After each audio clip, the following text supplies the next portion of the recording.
편지가 하나님의 말씀으로 우리에게 다가온다는 것은 이것이 초대교회가 하나님의 말씀으로 받았고 또 후대 우리에게 하나님의 말씀으로 전해 준 것이죠.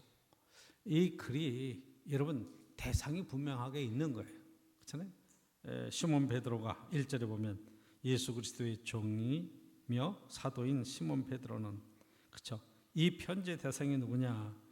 우리 하나님과 구주 예수 그리스도의 의를 힘입어 동일하게 보배로운 믿음을 우리와 함께 받은 자들에게 편지한다. 보배로운 믿음을 갖고 있어요. 하나님도 믿고 예수 그리스도를 믿는 믿음의 사람들에게 이 편지를 쓰는 거란 말이에요. 그러니까 신앙의 대상이 분명하고 편지의 대상이 분명하죠. 그렇죠? 그러니까 저와 여러분들이 왜 교회를 다니고 왜 설교를 듣고 하나님의 말씀으로 이 지금 목사님의 말씀과 성경 이야기를 하나님의 말씀으로 받을 수밖에 없는가 하는 것이 바로 여기. 이건 믿지 않는 사람들에게 얘기해봐야 이게 그렇게 생각해? 그럼 끝이에요. 난 그렇게 생각하지 않아. 그럼 끝이에요. 무슨 얘기인지 아세요? 이게 아무리 하나님의 말씀이고 진리라고 그래도 하나님을 믿지 않는 사람들에게 그것을 거부하는 사람들에게는 이것은 진리도 아니고 하나의 주장이고 사상일 뿐이라 이 말이에요. 우리의 신앙생활을 한다는 게 굉장히 그래서 중요해요. 우리가 하나님의 공동체 안에 예수 그리스도를 믿는 믿음 안에서 바라봐야 될 대상이 정확하고 우리의 믿음의 대상이 정확해야 신앙생활을 정확히 할 수 있어요. 목사님이 계속해서 여러분 각 강단마다 이제 설교를 하죠. 목사님은 그렇게 생각하시는구나. 그건 목사님 생각이지. 그렇게 생각할 수도 있어요. 그런데 저와 여러분들이 성경 말씀을 근거로 해서 하나님 말씀을 풀어서 우리에게 지혜를 주고 또 말씀의 진리를 깨우쳐 줄 때 하나님께서 오늘 나에게 이런 말씀을 주시는구나 하고 받으면 그게 우리의 신앙의 기준이 되고 말씀의 능력을 얻게 되는 거죠. 그렇잖아요. 우리가 예배 후에 여러분들이 모여서 함께 말씀을 나누고 함께 이런저런 얘기를 나눌 때 각각 생각과 이 사상들이 다르니까 자기 경험들이 다르니까 동일한 성경 말씀을 읽고 동일한 설교를 듣고도 헛소리하고 딴소리하는 사람도 있어요. 그럴 때 우리가 하는 것이 그 말씀이 진리라라고 얘기하지 않고 개인적인 얘기를 들을 때는 그렇게도 생각할 수 있겠구나. 당신은 그렇게 생각하는구나. 이렇게 하고 넘어가는 거지. 그거를 여러분들이 논쟁을 하고 언쟁을 하고 그럴 이유가 사실은 없는 거예요.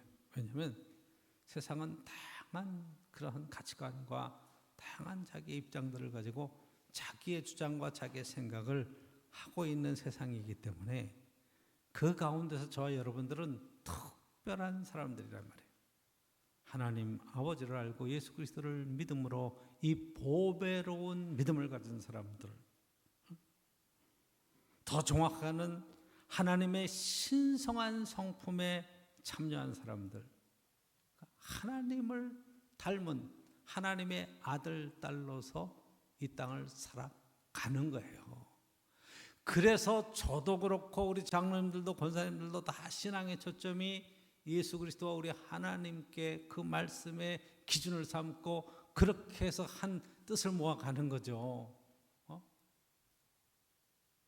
각각 자기의 생각이 옳은 대로 자기의 주장을 살고 나면 여러분 사사기의 말씀을 새벽에 쭉 우리가 봤지만 사사기 시작과 똑같은 거예요.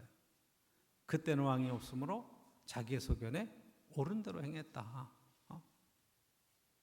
그 시대는 엉망이 되는 거죠. 분명히 모세를 통해서 하나님의 말씀도 정해졌고 하나님이 다 쓰시는 귀한 세상 속에서 그 진리가 선포되지 못하고 하나님 말씀대로 살지 못하고 자기 소견에 옳은 대로 사는 삶이라고 하는 것이 얼마나 비참하게 무너져 내리는가. 그 시대는 기준이 없었다. 저 여러분의 신앙의 기준은 하나님 아버지와 우리 주 예수 그리스도를 통한 이 보배로운 믿음, 여기에서 출발하고 이 믿음이 아름답게 성장해서 하나님 앞에 우리에게 맡겨준 귀한 사명을 감당할 수 있는 축복과 은총이 있기를 간절히 축원합니다. 베드로는 아주 강하게 지금 오늘 본문에 이야기를 하죠. 3절 보십시오. 그의 신기한 능력으로, 그의 신기한 능력, 신기하다고 썼지만 신비하다고도 부르죠. 신비한, 우리의 그냥 지식으로 알 수 없는 어떤 그런 신비한 일들, 생명과 경건에 속한 모든 것을 우리에게 주셨으니, 생명을 주신 것이 신비해요. 그렇잖아요? 과학적으로 생물학적으로 우리가 어떻게 태어나는가 하는 것들은 알지만, 여러분, 우리 속에 어떻게 생명이 들어오고 내가 어떻게 인생을 이렇게 살아가고 하나의 인격으로 세워졌는가, 하나님의 거룩한 신비예요. 그리고 경건에 속했다. 이 생명과 경건이라는 것은, 경건은 하나님을 섬기고 신앙생활하는 이것도 신비예요. 그러니까 저와 여러분들이 이 교회를 다니고 하나의 공동체 안에서 믿음의 생활을 하는 것은 하나님의 은혜가 아니면 도저히 설명할 수 없는 그런 이야기를 지금 하는 거예요. 이거 하나님의 은혜를 우리에게 베풀어 주신 거예요. 여보, 교회 갑시다. 그런데 남편이 안 가? 그래. 난 분명히 은혜를 알고 믿음의 귀한 자리에 서서 정말 함께 신앙생활을 했으면 좋겠는데 거절을 해요. 도저히 난 이해를 못하겠어. 근데 상대방에서도 도저히 그러는 나를 이해를 못하는 거예요. 난 당신을 존중해. 그렇지만 난 교회 가기는 싫어. 다양한 이유가 있죠. 안 오는 그런. 근데 신비의 체험, 생명의 축복, 산자의 축복으로 들어오지 않으면, 여러분, 세상적인 그런 조직의 그런 시각으로 교회를 볼 때 많은 다양한 종교 중에 하나, 많은 교파 중에 하나, 그렇죠? 많은 단체 중에 하나, 그렇게 보여지는 거죠. 거기에서 되어지는 여러 가지 일들, 성경 이야기들을 자기네들이 진리라고 이야기하고 있는 것이지 절대 진리라고 세상에서는 인정하지 않는 거예요.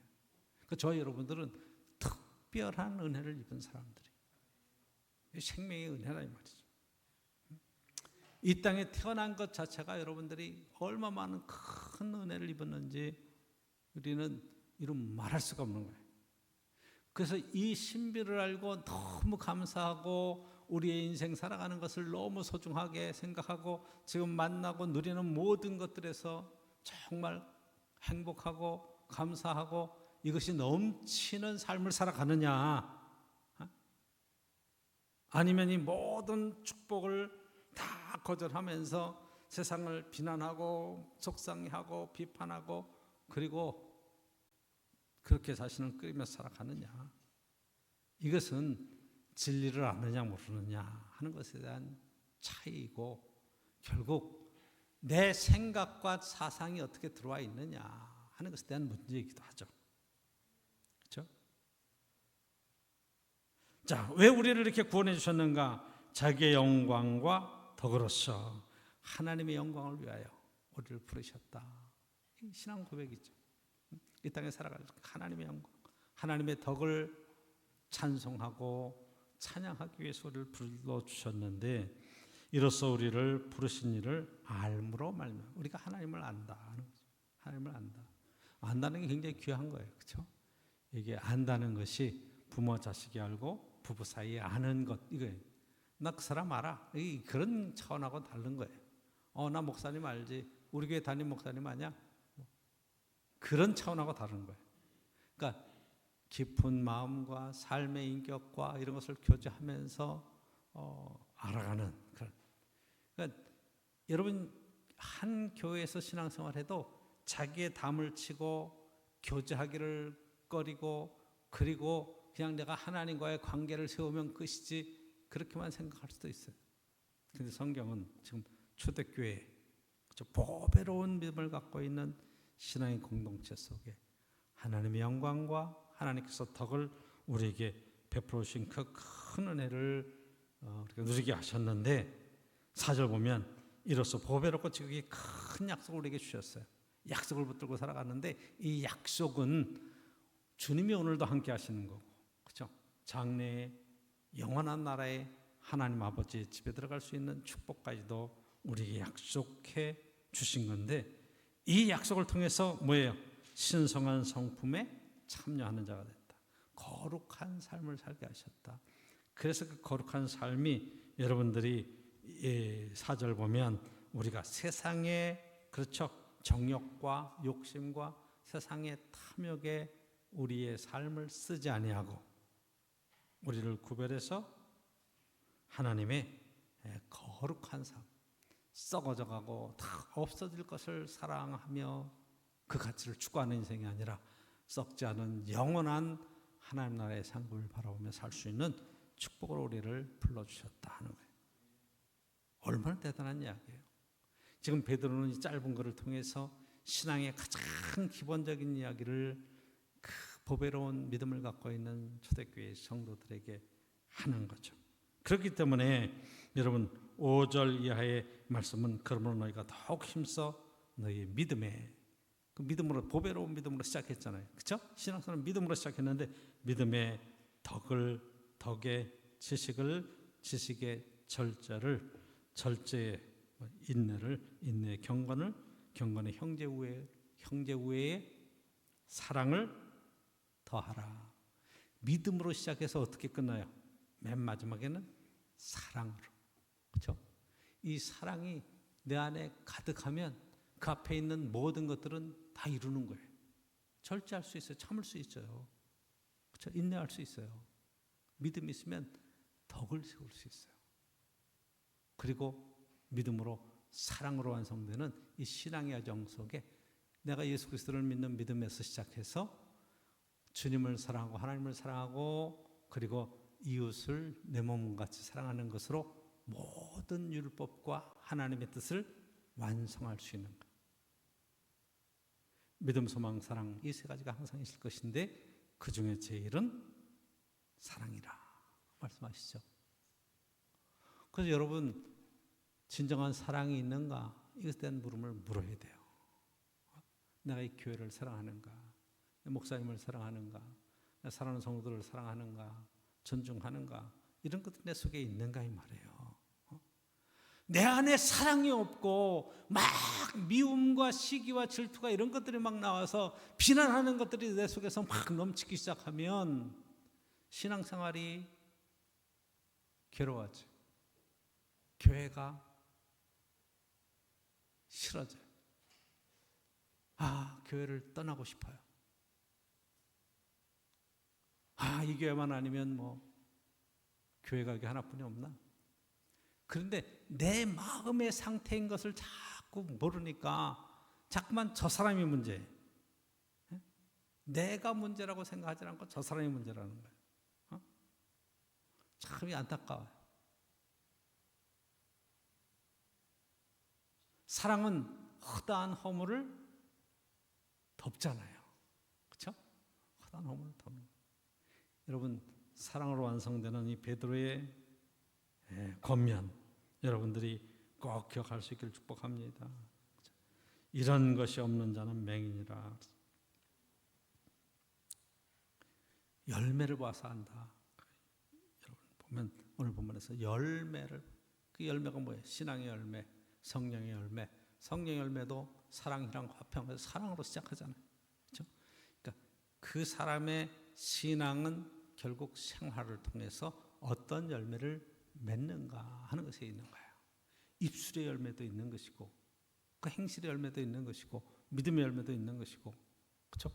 예수님이 찾아오셔서 열매를 바라보면서 열매를 찾으실 때 열매가 없으면 찍어버리라 그런 얘기하잖아요. 그런데 제가 여러분 우리 교회도 여러분들의 신앙생활을 쭉 점검해보고 저도 점검해보면서 열매 없으면 찍어버리라. 장로님 찍혀야 되겠네. 내가 이렇게 얘기한다면 여러분 감당하겠어요? 권사님 그러다 찍어버릴 거야. 하나님이 찍어버리신데 얼마나 무서운 얘기예요. 그렇죠? 그 열매를 맺으라고. 그러니까 그 나무를 돌보던 그 농부가 얘기하잖아요. 기다려 주십시오 주인님. 제가 올해 더 열심히 이렇게 거름도 주고 열심히 갖고 와서 내년에는 꼭 열매를 맺게 하겠습니다. 지금 주님이 기다리시는 시간들. 우리에게 열매가 어떻게 맺혀지는가 하는 것에 대한 이야기잖아요. 그리고 끝으로 쭉 내려가면서 결국 끝은 뭐예요? 여러분 11절에 이같이 하면 우리 주 곧 구주 예수 그리스도의 영원한 나라에 들어감을 넉넉히 너희에게 주시리라. 결국 어디 가는 거예요? 하나님 나라에 가는 거예요. 하나님 아버지 앞에 쓰는 거예요. 그렇죠? 인생은 쭉 해서 이렇게 나이가 들어가고 점점 약해지고 그리고 결국은 하나님 앞에 섰을 거예요. 그 오늘 본문을 통해서 저와 여러분들이 우리의 신앙에 지금 베드로가 권면하면서 우리의 신앙생활의 지혜를, 신앙생활은 이렇게 해야 된다. 신앙의 공동체, 그렇죠. 보배로운 믿음이 있는 하나님의 교회에 주시는 이야기잖아요. 세상에 이런 얘기를 하면 세상에서 이걸 받아들이겠어요? 우리 속에 믿음이 있으면 이 말씀이 정말로 하나님의 은혜로 다가오는데, 믿음이 없고 하나님 나라에 대한 소망이 없고 천국에 대한 소망이 없으면 여러분 인생 뭐 있어요? 즐기며 사는 거지. 이번에 그 영성순례하는 스페인 여행을 하면서 지방 목사님이 유행어를 하나 만들어냈어요. 인생 뭐 있어? 인생 뭐 있어? 가는 데마다 그러더라고. 그랬더니 우리 집사람한테 인생 뭐 있어? 그랬더니 집사람이 아주 지혜롭게 대답하더라고. 하나님 은혜 안에 있죠. 하나님 은혜 안에 있죠. 그 다음에 인생 뭐 있어? 말을 못하더라고. 은혜 안에 있는데 뭐 은혜 떠나면 인생 뭐 있어? 정말 아무것도 아니죠. 먹고 즐기고 살아가는 거지. 여러분 오늘 본문 속에서 우리가 먼저 구원은 하나님의 전적인 은혜다. 하나님의 자녀가 된 것은 하나님이 우리의 택하심이다. 요한복음 3장에 물과 성령으로 거듭나지 않으면 하나님 나라를 볼 수 없고 하나님 나라에 들어갈 수 없다고 하는데, 거듭남, 다시 태어남, 이 땅의 탄생의 축복은 정말로 은혜예요. 정말로 은혜예요. 제가 그런 간증을 하잖아요. 내 이름이 남선이라고. 남쪽 조선, 남조선이에요. 남역 남자를 쓰고 조선 선자를 쓰는 거예요. 남조선 사람이라는 거예요. 형의 이름은 만선이에요. 만주에서 난 조선 사람이라는 뜻이에요. 왜? 어머니 아버지가 만주의 하얼빈에서 결혼을 했거든. 그래서 도문으로 왔다가 도문에서 해방되고 한국으로 고향으로 온다고 해서 북한에 와서 거기서 아들을 하나 낳았는데 그 아들 이름은 한선이에요. 한국에서 난 조선이에요. 한국 한선. 근데 한선이는 6.25 전쟁 때 죽었어. 그리고 남쪽으로 피난 와서 날라와서 남선이에요. 내가 남쪽에 태어난 것도 전적인 은혜야. 제가 화성에서 목회할 때 이 중국이 열렸어요. 그래서 중국으로 선교 간다고 그러고 성경 교회 세우러 가고 할 때 중국에 가니까 우리 친척들이 있는 거야. 아버지가 사형제인데 아버지가 막내야. 결혼하고 얼마 안 돼서 자리를 아직 잡지 못하니까 난 조국으로 간다고 왔지, 아버지의 형제들은 다 거기서 자리를 잡고 있기 때문에 못 내려온 거야. 가서 보니까 조선족이야. 조선족이야. 저도 거기 아버지가 그냥 눌러 앉았으면 조선족이야. 무슨 얘기인지 아세요? 이건 내가 선택한 게 아니라니까. 정말로 은혜로 이 땅에 탄생한 것조차가 하나님의 은혜고, 하나님의 은혜 가운데에 정말 우리의 삶 속에 개입하시고 역사하시며 이끌어 가시는 놀라운 하나님의 은총과 축복이 있는 거예요. 그러니까 감사하고 감격할 수밖에 없는 거예요. 저와 여러분들이 이 자리에 와서 앉아서 지금 하나님 앞에 예배 드린다. 내가 그래도 오늘 교회를 가야지, 그리고 결심하고 왔지, 내가 결정한 거지 라고 말할 수도 있지만, 여러분 그 마음을 주신 분도 하나님이시라고 생각하면, 그렇게 믿음으로 고백하고 나면 모든 것이 은혜예요. 여러분 요즘은 사소하게 그냥 작은 것을 가지고 행복하고 소소한 행복에 관한 이야기도 이야기하지만 이 트렌드가 이제 바뀐다고 그러는 거예요. 왜? 오늘 하루도 아무 탈 없이, 아무 사고 없이 하루를 살고 있는 것 자체가 은혜예요. 그걸 깨달으세요? 하루하루 사는 게 은혜예요. 얼마나 많은 사고가 있어요. 얼마나 많은 사건들이 생겨요. 어떤 사람은 그냥 멀쩡하게 엘리베이터 탔다가 칼에 맞는 사람도 있고, 그냥 멀거니 잘 가고 있는데 자동차가 와서 치는 사람도 있고, 별별 사건들이 많이 생기는 세상 속에서 오늘 하루도 정말로 하나님의 은혜 가운데 하루를 안전하게 살아갔다. 얼마나 감사한가. 제일 첫 목회에서 목회할 때 이 교회를 처음 전도해서 나온 이 교인이 하나 있었는데, 그때는 제가 젊었었죠. 30대 초반이었으니까. 근데 마찬가지로 그분도 30대고 그 사업도 잘하고 방앗간도 하고 뭐. 근데 막 예배 시간이 늦는 사람이 아닌데 막 전도해가지고 막 열심히 교회를 다니는데 막 헐레벌떡 막 들어왔어. 교회 안으로 택시가 쑥 들어오더라고. 그 시골 교회는 마당이 있으니까 쑥 들어왔는데 그 내려서 막 들어와. 저 사람 택시 타고 올 사람이 아닌데. 그리고 예배를 다 마쳤어요. 예배를 마치고 보니까 이야기를 하는 거야. 면회 갔다가 예배 시간에 맞춰서 막 들어오는데 그 차를 확 피하고 사람을 피하려고 하다가 런으로 굴러서 차가 휙 뒤집어진 거예요. 그 차가 완전히 폐차가 될 정도로 굴러버렸어요. 그런데 하나도 안 다친 거야. 막 예배 마치고 터는데 뭐 몸에서 이 자동차 그 창문 유리가 막 툭툭 떨어지더라고. 그래도 하나도 안 다쳐서 너무 감사해. 예배 시간 늦지 않으려고 택시 타고 플러스 타고 예배 들어온 거예요. 너무 감사하다. 너무 감사하다. 그때 저도 어린 마음에 그 교인들한테 제가 그렇게 얘기했습니다. 우리 사랑하는 성도님 이렇게 자동차 사고 났는데도 하나도 안 다치고 정말 하나님 보호하심 속에 너무 감사하다. 너무 감사하다.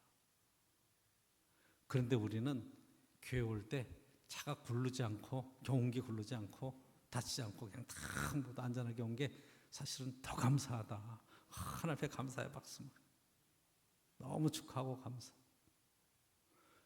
자동차가 굴러서 자동차는 다 망가졌는데 하나도 안 다친 것이 기적이에요.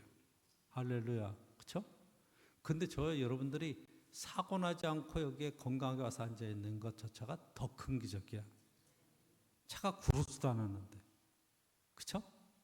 근데 그건 감사하게 생각하는 거예요. 너무 당연하다고 생각하는 거예요. 여러분 당연한 건 없어요.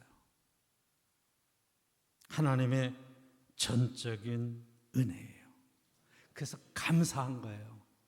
이래도 감사하고 저래도 감사하고 하나님이 모든 것을 합력하여 선을 이루어 가시는 그 놀라운 은혜에 우리는 감사할 수밖에 없는 거예요.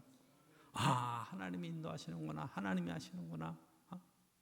그런 감사한 마음을 가질 때 내 존재의 근원이 어디에 있는지, 그리고 이 일을 통해서 내가 어떻게 하나님 앞에 쓰임받았는지, 이런 것에 대한 감사가 있을 수밖에 없는 거예요. 그래서 3절에 신기한 능력으로 생명과 경건을 우리에게 주셨어요. 신비한 능력, 아주 신비하고 신기한 능력을 베풀어 주셔서 우리에게 생명을 주시고 신앙생활을 할 수 있는 경건한 삶으로 인도해 주셨어요. 너무 감사하죠. 저도 가끔 그런 생각을 해요. 제가 예수님을 못 만났으면 어떤 인생을 살았을까?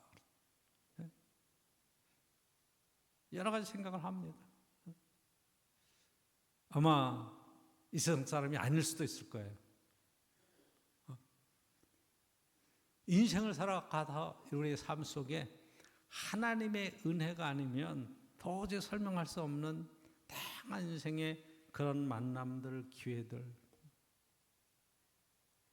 그리고 신앙 안에서 예수 그리스도 안에서 거듭나고 하나님의 자녀가 되는 순간에 우리가 분명한 삶의 방향과 목적을 찾는 거예요. 왜 살아야 되는가? 어떻게 살아야 되는가? 하는 것에 대한 방향을 찾는 거죠. 그렇기 때문에 두 번째 우리 본문 속에서 깨닫는 것은 하나님의 거룩한 신성한 성품에 참여하고 나면 여러분 세상 살아가는 것에 대한 의미를 빼버리는 거예요. 썩어져가는 것, 세상 것에 대한 탐욕과 정욕에 의해서. 제가 예수를 좀 늦게 믿었어요. 그렇죠? 대학교 2학년 지나고 믿기 시작을 했으니까 후반부에 청년 고등학교 3학년 때까지는 여러분 얼마나 착실했는지 열심히 대학 입시를 위해서 준비하는 그런 과정들을 당연히 겪는 거죠. 뭐 다다다 한눈 팔 그러한 일이 없잖아요. 그런데 대학교에 들어가서 그 다음에 신입생 환영회로부터 시작해서 술 먹이기 시작하고 담배 배우기 시작하고 뭐 해서 그 청년회 때 뭐 참 정신없이 뭐 그런 삶을 살아갔는데 사실은 누구한테 그런 것들을 어른들한테 배우지를 못하니까 그 어떻게 생각하면 방탕하게 살고 막 그렇게 사는 것 자체가 재밌게 사는 게 그게 그 시대에 뭐 당연한 건 줄 알고 살았고 그 다음에 이제 여러분이 잘 아는 대로 이 시대가 하도 뭐 많이 하니까 데모 많이 하고 막 정부에 대한 반항적인 그런 생각들이 있고 그러니까 청년 때 그런 생각들을 갖고 우리 살 수밖에 없는 그 시대적인 배경이 저희들에게 있잖아요. 근데 그게 인생이 다인 줄 알고 살았으면 큰일 난 거죠. 예수 그리스도를 만났어요. 그래서 그 은혜를 경험하는 순간에 모든 세상적인 그러한 가치관들과 욕망들을 다 내려놓고 신앙의 길을 사실은 택하고 이 길을 지금 가는 중에 있습니다. 너무 감사한 거죠. 너무 감사한 거예요. 은혜가 아니면 설명할 수가 없어요.